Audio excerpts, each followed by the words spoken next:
Hey everyone, Mango7Roll here. How we doing today? Welcome to another Epic 7 video, and this is a big one here. I went through the patch and just highlighted all the things I thought were necessary. Otherwise, I would be here reading for like way too long. So we have two things to look at today. One, our major future update notice, which is massive and amazing and scary at the same time. And two, we have the actual patch notes. So first thing we're gonna do is look at this major future update. This is planned for the 31st, so 2 weeks from today or so. Pretty excited for this, and I'm pretty stressed about it. There's a lot of really good things they talk about here, but it also scares me. There's so many big changes. I just get worried when stuff like this happens. But everything is good in terms of what the players want from what I can see, so I'm really happy with that. So first thing, major update being introduced is the Guild War system. And this is a huge excitement for me because we have 8 or so Mango Town guilds and we've got more coming. I plan to make 3 more today, but I might have to put that off with this coming. I'm not sure how I'm going to handle that, but that's pretty exciting. We're also getting chat. We'll finally find a way to chat with our new Guild War content. Finally, it's been so long without chat. We needed our stupid chat system. The other thing is here, aside from new features, we are also determined to streamline hero development, farming equipment, and overall player growth. For instance, in our past update, we changed the amount of Molagoras required for skill enhancement in order to make hero development less demanding. However, we are aware that there are other issues such as catalyst requirements that hinder players from fully nurturing their heroes. This is something that's really dear to me because I've always been under the impression that I really like things to take a long time. I know that's not a popular opinion, it's just what I like, because I'm going to be farming 6 stars until the end of time in this game. And I felt like Catalyst made that more fun to me. The chance at getting a rare drop with a Catalyst just made it more fun, but maybe they can make something else kind of like a rare drop to make the XP farming session not just an XP farming session. But this is huge. People are super complaining about this, and it definitely means they're listening to the people. So next up is obtaining and enhancing equipment is one of the key ingredients for the hero development and has relied entirely on randomly generated statistics. It does not matter if you do not have a lot of money to buy. We think that this has a limited hero research and team composition, and while making hero development tedious and not as rewarding, this forces players to focus on one team composition or a few heroes to clear out all content instead of using different heroes and strategies. So that's basically literally what everybody has been saying. So really excited for that. So we have made new changes to hero development and added new content. That's just the outline of what's coming from this year. So first off, we have our Guild Wars. So this functions just from an outsider's perspective almost entirely like Summoner's War. This looks entirely like Summoner's War, Guild Wars, or Siege Wars, I think it is. I'm not even sure. It's been so long since I played Summoner's War, I always get the two mixed up. Basically, it's a real-time PvP mode that pits 2 guilds against one another. The main objective is to destroy the enemy guild stronghold. However, players must first destroy that defensive castle's position around the stronghold. Each member will be allowed to attack an enemy and a victory or inflict damage on the enemy's respective castles. So pretty cool, and it's got the same downtime when it's being attacked like in Summoner's War. So this looks like the stronghold here, or maybe not, or this looks like the stronghold.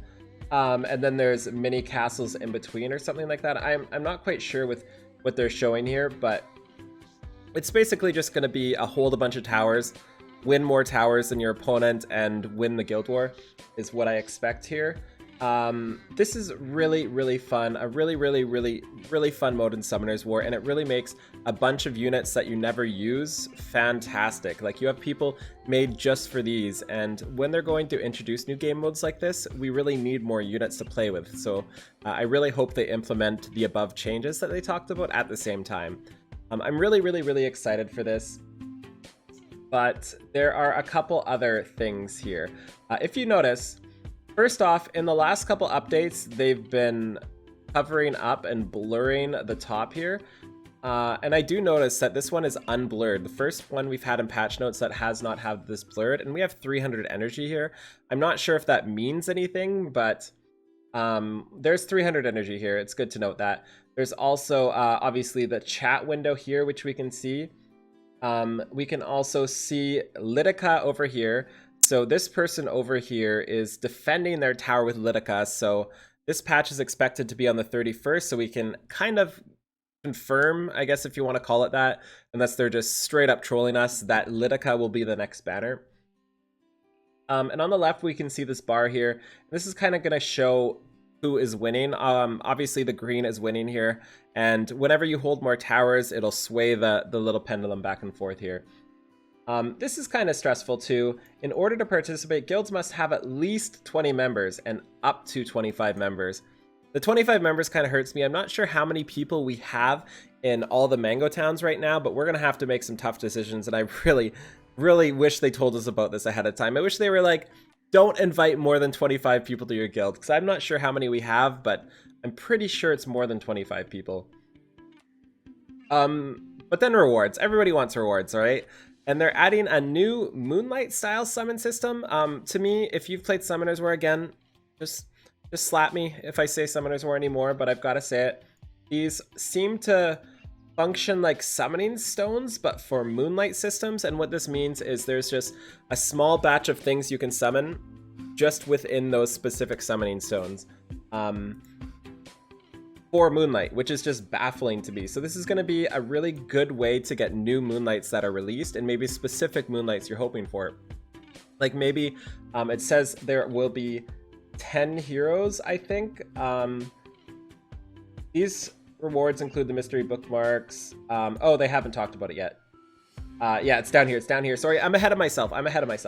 And in-game chat, we know that's coming. One thing to do with in-game chat, if you zoom in on this picture here, in the back, it says something about 30 or 25 out of 30 recall system.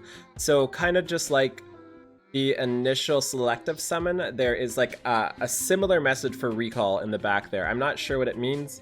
I don't think anybody is yet, but it's really important to see there. Also, knowing them, there's probably some sort of hidden stuff in this chat here that I obviously can't read. There's also Purgus over here.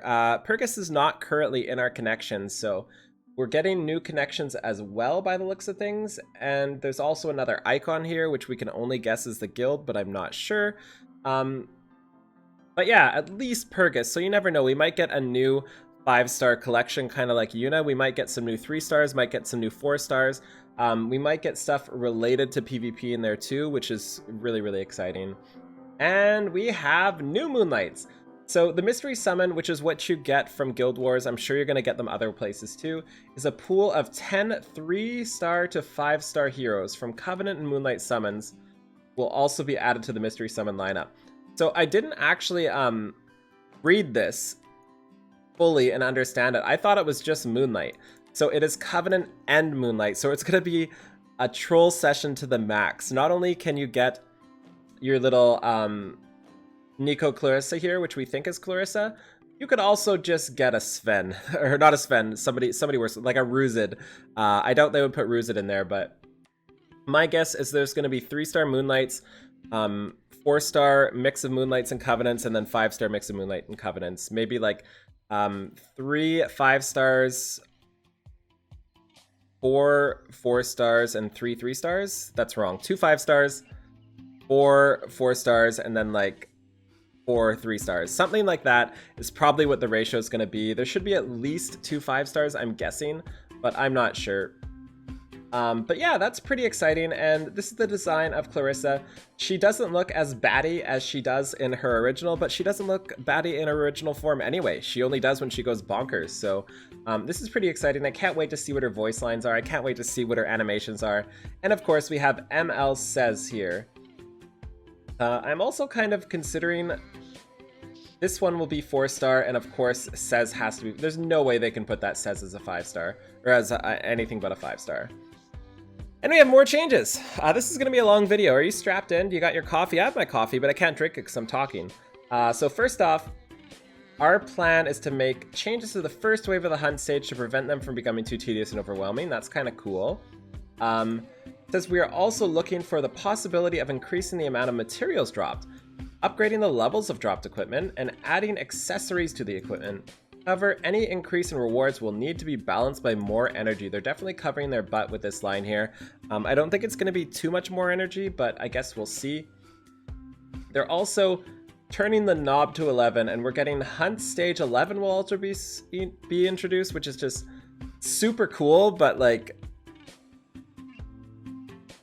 0% of the population is farming 10, so I guess it's like one of those long-term things to really aim for. Either way, really cool. Will look a bit different from the original boss monster. Really cool. It also says Hunt Stage 11 will have a significantly reduced drop rate for epic grade equipment. So I am fully misunderstanding this. Do I have the names wrong? Is heroic? Okay. So coming from a WoW player, I always think purple is epic. So in this game, epic is red. So that's why I'm kind of confused right now. Instead of dropping heroic grade equipment, Hunt Stage 11 will have a significantly reduced drop rate for epic. Does that not say it has a reduced drop rate of the highest tier and a higher drop rate of the one below? I'm sure I'm wrong in that. So just let me know in the comments below, because I always get mixed up with the way they label stuff in this game. And this part, this is honestly the scariest part in this entire thing for me. It says they're looking at the possibility of providing a system that can craft and create their own desired equipment. This may be fantastic to people who have not played Summoner's War, but it's scary to me. Anytime you can zoom in on a piece of gear, they're going to monetize it, and that scares me. In Summoner's War, they made it so you could re-roll your runes, for example, or your equipment, which means people who paid money to buy those rune re-rolling things were miles ahead of everybody else, and that was the true thing that really separated people who paid to play versus people who were free to play. So I really hope they don't do that here. I'm sure they're not going to go ham on it. They've seen the mistakes Summoner's War has made. So I imagine this is going to be done right, and I have faith that it's going to, so I'm really excited about that. Anyways, side story updates. Apparently they were boring for some people. I really like them, but they're gonna change side stories so that they will not include a separate world difficulty map. Instead, players will be able to choose a difficulty level halfway through the side story. There will be 4 difficulty levels available. Higher difficulty stages will require more energy. Kind of funny how they call it energy here. It also says players will now be able to exchange their event currencies for a wider variety of catalysts and will be able to exchange rate 3 times more than the current amount, which is nutso too. That's a lot of catalysts. A lot of 3 times more epic catalysts. Could you imagine getting 6 blazing souls? And it's more than 3 times the amount, so that's nutso. Through these changes, we want to prevent our side stories from becoming repetitive and dull. I really like that. You really need to switch up events constantly. You can have the same event over and over again, IMO, but you can't have it exactly the same. You need to switch it up, like switch the mechanics up, not just the story, because the story's been amazing. You just need to switch mechanics up slightly each time so that it's just a little bit different than the last one. And that way it keeps it a little bit fresh for the people who don't read the story. They're also doing a ton of raid labyrinth drop rates.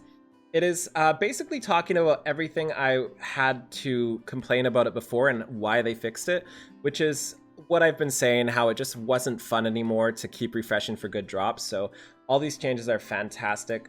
They're planning to improve the raid experience, which is satisfaction with raid boss drop rewards, difficulty of the raid boss, and satisfaction with the currency drop. So I'm really, really happy with this. This is probably my favorite part of Epic 7, and it's really cool because it says at the start, we believe that the labyrinths are unique to Epic 7. They need a lot of sweat and effort from our team and will always be a challenge for us. We give priority to the raid labyrinth because it's the most challenging content in Epic 7, provides the most rewarding items. We are currently monitoring the progress and feedback of our raid labyrinth. So it just makes me so happy that they put so much devotion towards this event. Or this style of gameplay, because you really can't find it anywhere else in this style of game, and that makes it super unique. It brings